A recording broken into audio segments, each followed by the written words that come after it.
এখন হেদেরও আমি দোষ মনে করি না, দোষ হইলে আপনার আমার, আমরা প্যাকেটটা খাই কা, আমরা খাই কা, দোষ হইলে আমাদের। এক জিনিস খোলাটা আমরা 80 টাকা নিতে পারেন, আর ওটা আপনার কত 27 টাকা বেশি দিয়ে আমরা 1 কেজি কেনার দরকার কি? চালের বাজার তো মোটামুটি স্থিতিশীল।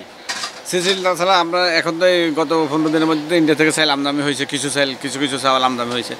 এই আমদানি হওয়ার কারণে যে একটা ঊর্ধ্বমুখী ভাব ছিল, এই ভাবটা স্থগিত হয়েছে। আর তাছাড়া আমাদের দেশে কিছু কিছু চাল আছে, নাজির চালটা যেমন প্রকার ভেদে 205-7 প্রকার আছে, নিম্নে 80, উপরে 107 টাকা 8 টাকা পর্যন্ত চাউল আছে। যেমন কিছু প্যাকেটজাত কিছু নাজির চাল আছে, এগুলো 160 টাকা।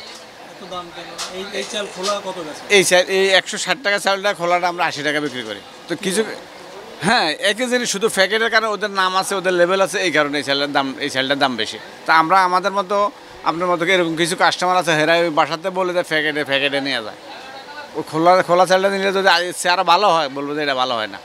এখন এই প্যাকেটজাত কোম্পানিগুলোর কারণে মূলত বাজারে চালের দাম উঠানামা করে। এরা এদের নিয়ন্ত্রণে, এদের চালগুলো এরা সংগ্রহ করে এদের মতো করে এরা দাম দেয়, যার কারণে চালের দামটা সবসময় ওরা যেভাবে চালায় এভাবে চলে।